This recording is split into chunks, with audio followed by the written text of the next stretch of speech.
नमस्कार दोस्तों। ओम श्री गणेशाय नमः। ओम नमो भगवते वासुदेवाय। आषाढ़ मास महात्म्य कथा अध्याय 13। भगवान श्री कृष्ण कहते हैं, पिता के द्वारा डांटा हुआ पुत्र, गुरु के द्वारा डांटा हुआ शिष्य और सुनार के द्वारा पीटा हुआ सोना, ये हमेशा आभूषण ही बनते हैं। श्री हरि आप सभी का दिन शुभ और मंगलमय हो। इससे पहले की कथा सुनने के लिए और कमेंट्स करने के लिए आप सभी का बहुत बहुत धन्यवाद। आज सुनिए आषाढ़ मास महात्म्य में आगे का वृतांत। देवर्ष नारद के पूछने पर श्री ब्रह्मा जी कहते हैं, देवर्ष नारद नागतीरथ के नाम से जो प्रसिद्ध क्षेत्र है वह सभी अभीष्ट वस्तुओं को देने वाला तथा मंगलमय है। वहां भगवान नागेश्वर निवास करते हैं। उनके महात्म की विस्तृत कथा भी सुनो। प्रतिष्ठानपुर में चंद्रवंशी राजा शूरसेन राज्य करते थे। वे समस्त गुणों के सागर और बुद्धिमान थे। उन्होंने अपनी पत्नी के साथ पुत्र उत्पन्न करने के लिए बड़े बड़े प्रयास किए। दीर्घ काल के तो उन्हें एक पुत्र हुआ, किंतु वह भयानक आकार वाला एक सर्प था। राजा ने उस पुत्र को बहुत छिपा कर रखा। किसी को इस बात का पता ही नहीं लग पाया कि राजा का पुत्र एक सर्प है। अंतःपुर अथवा बाहर का मनुष्य भी इस भेद से परिचित नहीं हो पाया। माता पिता के सिवा धयामात्य और पुरोहित भी यह बात नहीं जान सकते थे। उस भयंकर सर्प को देखकर पत्नी सहित राजा को प्रतिदिन बड़ा यानी कि दुख होता था। वे सोचते, सर्प रूप पुत्र की अपेक्षा तो पुत्रहीन रहना ही अच्छा है। वे था तो बहुत बड़ा सर्प, किंतु बातें मनुष्यों की सी करता था। एक दिन उसने अपने पिता से कहा, मेरे चूनाकरण, उपनयन तथा वेदायन संस्कार कराए। पिता श्री द्वेष तब तक वेद का अध्ययन नहीं करता जब तक शूद्र के समान रहता है। अपने पुत्र की यह बात सुनकर राजा शूरसेन बहुत दुखी हुए। उन्होंने किसी ब्राह्मण को बुलाकर उसके संस्कार आदि कराए। वेदा अध्ययन समाप्त करके सर्प ने अपने पिता से कहा, हे राजन, मेरा विवाह भी करा दीजिए। मुझे स्त्री प्राप्त करने की इच्छा हो रही है। मेरा विश्वास है ऐसा किए बिना आपका कोई भी कार्य सिद्ध नहीं हो पाएगा। पुत्र का यह निश्चय जानकर राजा ने अमात्य को बुलाया और उसके विवाह के लिए इस प्रकार कहा, मेरा पुत्र युवराज नागेश्वर सब गुणों की खान है। वह बुद्धिमान, शूर, दुर्जय तथा शत्रुओं को संताप देने वाला है। अब उसका विवाह करना है। मैं बूढ़ा हो गया हूँ। अब पुत्र को राज्य का भार सौंपकर निश्चिंत हो जाना चाहता हूँ। इसलिए आप लोग मेरे हित साधन में तत्पर होकर उसके विवाह के लिए प्रयास कीजिए। राजा की बात सुनकर अमात्य गण अर्थात सेवक गण हाथ जोड़कर बोले, महाराज, आपके पुत्र सभी गुणों में श्रेष्ठ है और आप भी सर्वत्र विख्यात है। फिर आपके पुत्र का विवाह करने के लिए क्या मंत्रणा करनी है और किस बात की चिंता? अमात्य के ऐसा कहने पर नृपश्रेष्ठ शूरसेन कुछ गंभीर हो गए। वे उन अमात्य को यह बताना नहीं चाहते थे कि मेरा बेटा एक सर्प है और वे भी इस बात से अपरिचित ही थे। राजा ने फिर कहा, कौन कन्या गुणों में सबसे अधिक है और कौन राजा ऊंचे कुल में उत्पन्न श्रीमान और उत्तम गुणों के आश्रय? राजा का यह कथन सुनकर अमात्य में से एक परम बुद्धिमान पुरुष जो महाराज के संकेत को समझने वाले थे, उनका विचार जानकर बोले, महाराज, पूर्व देश में विजय नाम के एक राजा है। उनके पास हाथी, घोड़े और रत्नों की गिनती नहीं है। महाराज विजय के 8 पुत्र हैं जो बड़े धनुर्धर हैं। उनकी बहन भोगवती साक्षात लक्ष्मी के समान है। राजन, वह आपके पुत्र के लिए सुयोग्य पत्नी होगी। बूढ़े अमात्य की बात सुनकर राजा ने उत्तर दिया, तो यह बताए राजा, विजय की वह कन्या मेरे पुत्र के लिए कैसे प्राप्त हो सकती है? बूढ़े अमात्य ने कहा, महाराज, आपके मन में जो बात है मैं उसे समझ गया। अब आप मुझे कार्य सिद्धि के लिए जाने की आज्ञा दीजिए। महाराज शूरसेन ने भूषण, वस्त्र तथा मधुर वाणी से बूढ़े मंत्री का सत्कार करके उन्हें बहुत बड़ी सेना के साथ भेज दिया। वे पूर्व देश में जाकर महाराज विजय से मिले और नाना प्रकार के वचनों तथा नीति जनत उपायों से राजा को संतुष्ट किया। मंत्री ने राजकुमारी भोगवती और युवराज नाग का विवाह तय करा दिया। राजा विजय ने कन्या देना स्वीकार कर लिया। बूढ़े मंत्री वापस राजमहल को लौट आए और शूरसेन से उन्होंने विवाह सुनिश्चित होने का सारा वृतांत भी सुना दिया। बहुत सारा समय व्यतीत हो जाने पर वृद्ध मंत्री अन्य सभी सचिवों को साथ ले लेकर सहसा राजा विजय के यहाँ पहुंचे और इस प्रकार कहने लगे, राजन, महाराज शूरसेन के राजकुमार नाग बड़े ही बुद्धिमान और गुणों के समुद्र हैं। वे स्वयं यहाँ नहीं आना चाहते। क्षत्रियों के विवाह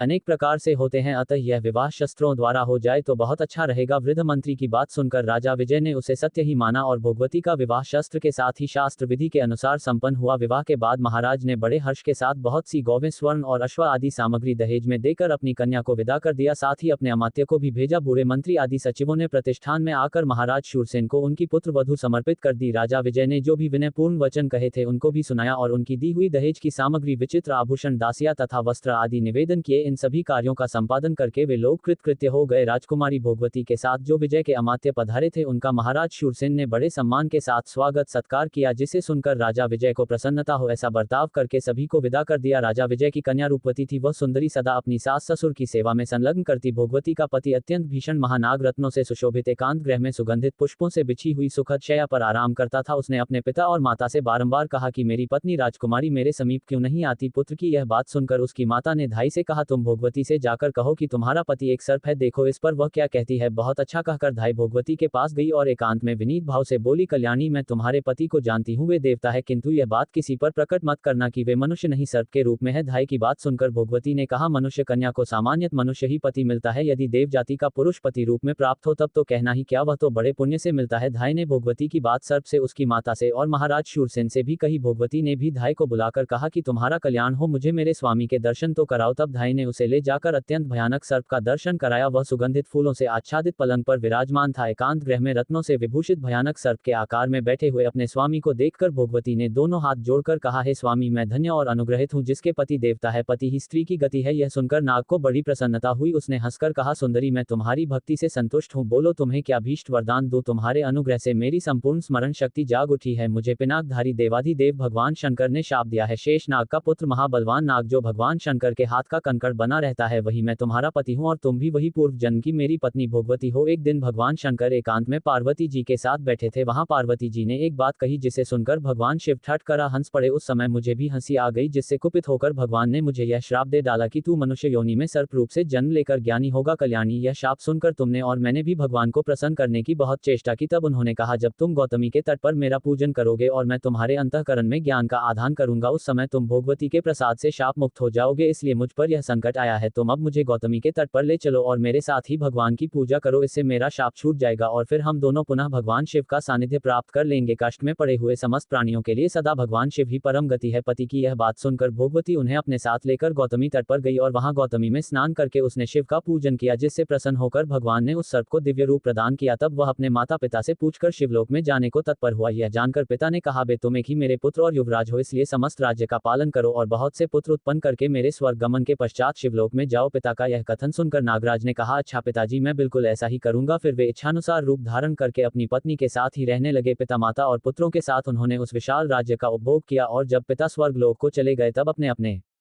पुत्रों को राज्य पर बिठाकर वे पत्नी और अमात्य आदि के साथ शिवपुर में गए। तब से वह तीरथ नाग तीरथ के नाम से विख्यात हुआ। वहां भोगवती के द्वारा स्थापित भगवान नागेश्वर निवास करते हैं। उस तीरथ में किया हुआ स्नान और दान सभी प्रकार के तीर्थों का फल देने वाला है। श्री ब्रह्मा जी कहते हैं, हे मुनि, गौतमी नदी के तट पर मात्र तीरथ के नाम से जो विख्यात उत्तम तीरथ है, वह मनुष्यों को सभी प्रकार के सिद्धि देने वाला है। जीव उसके स्मरण मात्र से ही समस्त मानसिक चिंताओं से मुक्त हो जाता है। पूर्व काल में देवताओं और असुरों के बीच बड़ा भयंकर संग्राम छिड़ा था। उस समय देवता गण दानवों को परास्त नहीं कर सके। तब मैं सभी देवताओं के साथ शूल पानी भगवान शंकर के पास गया और हाथ जोड़कर नाना प्रकार के वाक्यों द्वारा उनका स्तवन करने लगा। हे महेश, जिस समय संपूर्ण देवताओं और असुरों ने एक दूसरे से सलाह करके समुद्र का मंथन किया और उसमें से एक काल को विष निकला, उसका पान कर लेने में आपके सिवा भला दूसरा कौन समर्थ हो सकता था, जिसके सामने दूसरे देवता मस्तक झुकाते हैं और जो केवल फूलों की मार से तीनों लोगों को अपने अधीन करने में समर्थ है, वही कामदेव जब आप पर आक्रमण करने चला तब स्वयं ही नष्ट हो गया। अतः आपसे बढ़कर शक्तिशाली भला दूसरा कौन है। इस प्रकार स्तुति किए जाने पर भगवान शंकर प्रसन्न हो गए और बोले, देवताओं, बताओ क्या चाहते हो, मैं तुम्हें वह अभीष्ट वरदान अवश्य दूंगा। तब देवता गण बोले, हे वृषभ ध्वज, हम पर दानवों की ओर से बड़ा भारी भय उपस्थित हुआ है। आप वहां चलकर शत्रुओं का संहार और देवताओं की रक्षा कीजिए। प्रभु, हम आपसे तत्पर खड़े थे। वहां दैत्यों का शंकर जी के साथ घमासान युद्ध छिड़ गया। दैत्य इधर उधर भागने लगे। युद्ध करते समय शंकर जी के ललाट से पसीने की बूंदें गिरने लगी। वे बूंदें जहां जहां गिरी वहां वहां शिव के आकार की ही माताएं प्रकट हो गई। वे भगवान महेश्वर से बोली कि आप आज्ञा दीजिए प्रभु, तो हम सब असुरों को खा जाए। तब देवताओं से घिरे हुए भगवान ने कहा, शत्रु जहां जहां जाए सर्वत्र उनका पीछा करो। इस समय वे मेरे डर से रसातल में जा पहुंचे हैं, तुम भी रसातल तक उनके पीछे पीछे जाओ। यह आज्ञा पाकर सभी माताएं पृथ्वी छेद कर रसातल में पहुंच गई और अत्यंत भयंकर दैत्यों तथा दानवों का संहार करके फिर उसी मार्ग से देवताओं के पास लौट आए। माताओं के जाने से लौटने तक देवता गौतमी के तट पर खड़े रहे। लौटने पर देवताओं ने माताओं को वर दिया, संसार में जिस प्रकार शिव की पूजा होती है उसी प्रकार माताओं की भी हो। ऐसा कहकर देवता गण अंतर्ध्यान हो गए और माताएं वही रह गई जहां जहां वे देवियां स्थित हुई। वह सब स्थान मात्र तीर्थ माना जाता है। वे सभी तीर्थ देवताओं के लिए भी सेव हैं और फिर मनुष्य आदि के लिए तो बात ही क्या है। शिव जी के कहे अनुसार उन तीर्थों में किया हुआ स्नान, दान और तर्पण सब अक्षय होता है। जो मनुष्य मात्र तीर्थों के इस आख्यान को प्रतिदिन सुनता, स्मरण रखता और पढ़ता है, वह दीर्घायु और सुखी होता है। हरे कृष्णा। आज के अध्याय में बस इतना ही। अब सुनिए आगे की पुराणिक कथा। भगवान श्री राम जी कहते हैं कि पिताजी की आज्ञा से मैंने सीता जी को स्वीकार किया। उसके बाद महाराज ने मुझसे कहा कि बेटा अब अयोध्या को जाओ। श्री रामचंद्र जी जब इस प्रकार बात कर रहे थे, पुष्पक विमान वहीं पर ठहरा रहा। उसी संप्रधान प्रधान राक्षसों ने जो वहां पर उपस्थित थे तुरंत ही विभीषण के पास जाकर बड़ी प्रसन्नता से कहा कि राक्षस राज सुग्रीव के साथ भगवान श्री राम जी पधारे हैं। उनके साथ उन्हीं किसी आकृति वाले एक दूसरे पुरुष भी हैं। श्री राम जी नगर के समीप आ गए हैं। यह समाचार सुनकर विभीषण ने उन दूतों का जो प्रेम संवाद सुनाने वाले थे विशेष सत्कार किया और उन्हें धन देकर उनके सभी मनोरथ पूरे किए। फिर लंकापुरी को सजाने की आज्ञा देकर वे अपने मंत्रियों के साथ बाहर निकले। मेरु पर्वत पर उदय हुए सूर्य की तरह भगवान श्री राम जी को विमान पर बैठे देख विभीषण ने उन्हें साष्टांग प्रणाम किया और कहा, भगवान, आज मेरा जन्म सफल हुआ, मेरे सभी मनोरथ पूर्ण हो गए, क्योंकि आज मुझे आपके विश्ववंत चरणों का दर्शन जो मिला है। इस प्रकार श्री रघुनाथ जी का अभिवादन करके वे भरत और सुग्रीव से भी गले लगकर मिले। इसके बाद उन्होंने स्वर्ग से भी बढ़कर सुशोभित लंकापुरी में सबको प्रवेश कराया और सब प्रकार के रत्नों से सुशोभित रावण के जगमगाते हुए भवन में उन्हें ठहराया। जब श्री राम जी आसन पर विराजमान हो गए तब विभीषण ने अर्घ निवेदन करके हाथ जोड़कर सुग्रीव और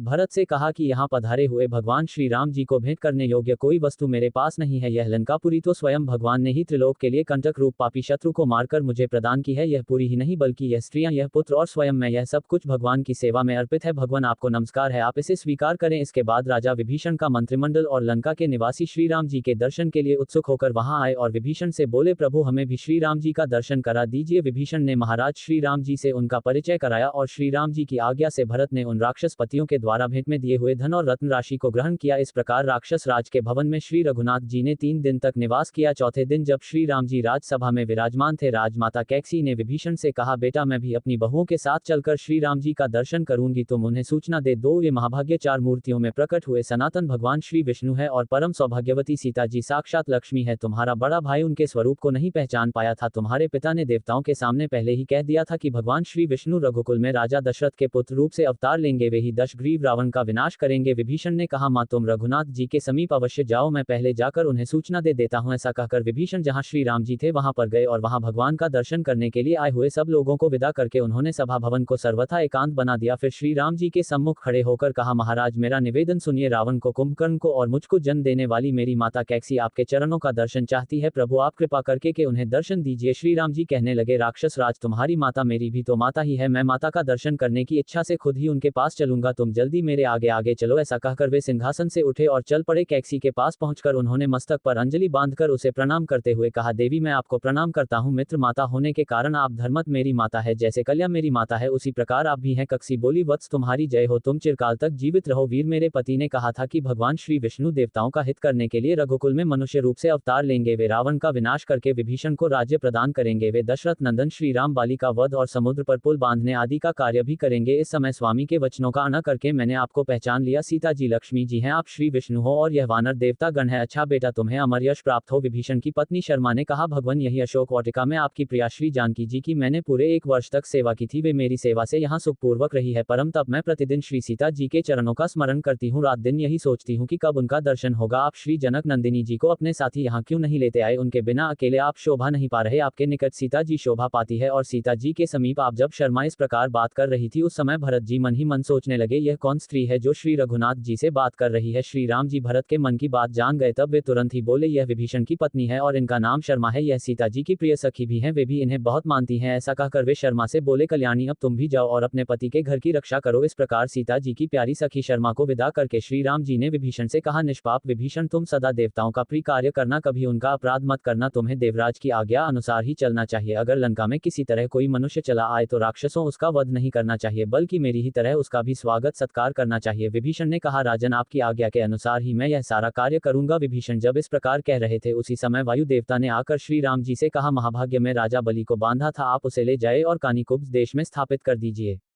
वायु देवता जी के प्रस्ताव में श्री राम जी की सम्मति जान विभीषण ने श्री वामन भगवान के विग्रह को सब प्रकार के रत्नों से विभूषित किया और लाकर भगवान श्री राम जी को समर्पित कर दिया। फिर इस प्रकार कहने लगे, हे रघुनंदन, जिस समय मेघनाथ ने इंद्र को परास्त किया था उस समय विजय चिन्ह के रूप में वह इस वामन मूर्ति को इंद्रलोक से उठा लाया था। देव अब आप इन भगवान को ले जाए और यथास्थान इन्हें स्थापित कर दीजिए। तब तथास्तु कहकर श्री रघुनाथ जी पुष्पक विमान पर आरूढ़ हुए, उनके पीछे असंख्य धन रत्न और देव श्रेष्ठ वामन जी को लेकर सुग्रीव और भरत भी विमान पर चढ़ गए। आकाश में जाते समय श्री राम जी ने विभीषण से कहा, तुम यहीं रहो। यह सुनकर विभीषण ने श्री राम जी से कहा, प्रभु आपने मुझे जो जो आज्ञा दी है मैं उन सब का पालन करूंगा, परंतु महाराज इस सेतु के मार्ग से पृथ्वी के समस्त मानव यहाँ आकर मुझे सताया करेंगे, अब आप ही बताए ऐसी परिस्थिति में मुझे क्या करना चाहिए। विभीषण की बात सुनकर श्री रघुनाथ जी ने हाथ में धनुष लेकर उस सेतु के 2 टुकड़े कर दिए, फिर 3 विभाग करके बीच का 10 योजन उड़ा दिया, इसके बाद एक स्थान पर 1 योजन और तोड़ दिया। इसके बाद वेलावनद जो कि वर्तमान में रामेश्वर क्षेत्र में है पहुंचकर श्री राम जी ने श्री रामेश्वर के नाम से देवाधिदेव महादेव जी की स्थापना की और उनका विधिवत पूजन किया। तब उनसे प्रसन्न होकर भगवान रुद्र बोले, रघुनंदन मैं इस समय यहाँ साक्षात रूप से विराजमान हूँ, जब तक यह संसार, यह पृथ्वी और यह आपका सेतु कायम रहेगा तब तक मैं भी यहाँ स्थिरता पूर्वक निवास करूंगा। श्री राम जी ने कहा, भक्तों को अभय करने वाले हे देव देवेश्वर आपको नमस्कार है, दक्ष यज्ञ का विध्वंस करने वाले गौरीपते आपको नमस्कार है, आप ही शर्वभव और वरद आदि नामों से प्रसिद्ध हैं, आपको नमस्कार है, आप पशुओं के स्वामी नित्य उग्र स्वरूप और जटाजूट धारण करने वाले हैं, आपको नमस्कार है, आप ही महादेव भीम और त्र्यंबक अर्थात त्रिनेत्रधारी कहलाते हैं, आपको नमस्कार है, प्रजापालक सबके ईश्वर भक्त देवताओं के नेत्र फोड़ने वाले और अंधकासुर का वध करने वाले भी आप ही हैं। आपको नमस्कार है। आप नीलकंठ भीमवेदा ब्रह्मा जी के द्वारा स्तुत कुमार, कार्तिकेय के शत्रु का विनाश करने वाले कुमार, को जन्म देने वाले विलोधूम, शिव कथन, नील शिखंडी, दिव्यशयी, उग्र और त्रिनेत्र आदि नामों से प्रसिद्ध है। सोना और धन आपका वीर्य है। आपका स्वरूप किसी के चिंतन में नहीं आ सकता। आप देवी पार्वती के स्वामी हैं। संपूर्ण देवता आपकी स्तुति करते हैं। आप शरण लेने योग्य, कामना करने योग्य और साध्यो जात नाम से प्रसिद्ध हैं। प्रभु आपको नमस्कार है। आपकी ध्वजा में वृषभ का चिन्ह है। आप मुंड भी है और जटाधारी भी। आप ब्रह्मचर्य व्रत का पालन करने वाले तपस्वी, शांत ब्राह्मण भक्त, जय स्वरूप, विश्व के आत्मा, संसार की सृष्टि करने वाले और संपूर्ण विश्व को व्याप्त करके स्थित हैं। आपको नमस्कार है। आप दिव्य स्वरूप, शरणागत का कष्ट दूर करने वाले, भक्तों पर सदा ही दया रखने वाले और विश्व के तेज और मन में व्याप्त रहने वाले हैं। आपको बारंबार नमस्कार है। पुलस जी कहते हैं, इस प्रकार स्तुति करने पर देवाधिदेव महादेव जी ने अपने सामने खड़े हुए श्री राम जी से कहा, रघुनंदन आपका कल्याण हो। कमल नयन परमेश्वर आप देवताओं के भी आराध्य और सनातन पुरुष नर रूप में छुपे हुए साक्षात श्री नारायण है। इसमें बिल्कुल भी संदेह नहीं। देवताओं का कार्य सिद्ध करने के लिए ही आपने अवतार ग्रहण किया था, सो अब इस अवतार का सारा कार्य आपने पूरा कर दिया है। आपके बनाए हुए मेरे इस स्थान पर समुद्र के समीप आकर जो मनुष्य मेरा दर्शन करेंगे, वे अगर महापाप होंगे तब भी उनके सारे पाप नष्ट हो जाएंगे। ब्रह्महत्या आदि जो कोई भी घोर पाप है, वे मेरे दर्शन मात्र से ही नष्ट हो जाते हैं। इसमें संदेह करने की भी कोई बात नहीं है। अच्छा, अब आप जाए और गंगा जी के तट पर भगवान श्री वामन की स्थापना कीजिए। पृथ्वी के 8 भाग करके उन्हें पुत्रों को सौंप दीजिए और स्वयं अपने परमधाम को पधारिए। भगवान आपको नमस्कार है। इसके बाद श्री राम जी भगवान शंकर को प्रणाम करके वहां से चल दिए ऊपर ही ऊपर। जब वे पुष्कर तीर्थ के सामने पहुंचे तो उनके विमान की गति रुक गई। अब वह विमान आगे नहीं बढ़ पाता था। तब श्री राम जी ने कहा, सुग्रीव, इस निराधार आकाश में स्थित होकर भी यह विमान कैसे आबद्ध हो गया, कैसे रुक गया? इसका कुछ कारण तो अवश्य होगा। तुम नीचे जाकर पता लगाओ। श्री रघुनाथ जी की आज्ञा अनुसार सुग्रीव विमान से उतरकर जब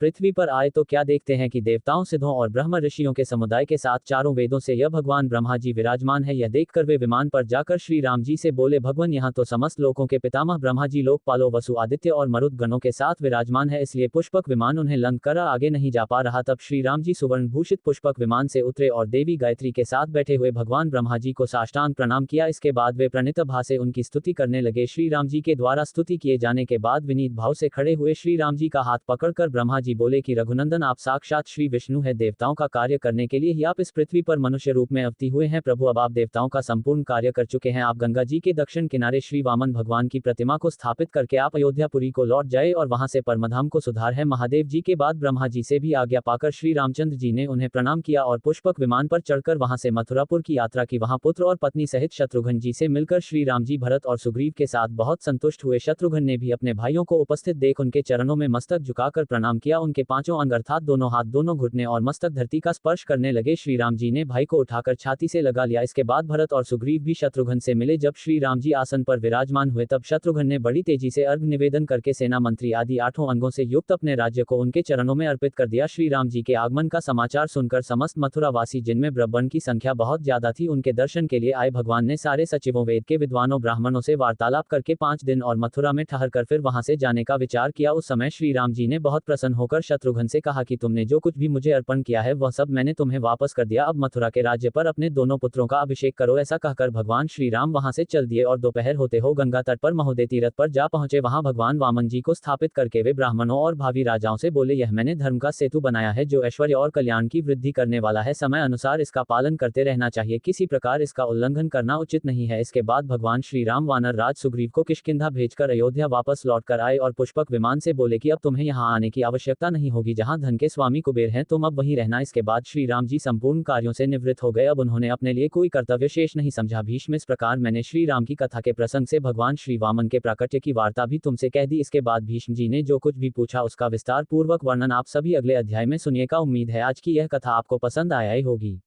सभी भक्तगण बोलिए विष्णु भगवान की जय। अगर आपको ये कथा प्रसंग अच्छी लगी हो तो ऐसी ही और धार्मिक कथा प्रसंग को सुनने के लिए आप हमारे YouTube चैनल को सब्सक्राइब, लाइक और ज़्यादा से ज़्यादा लोगों के साथ शेयर करें।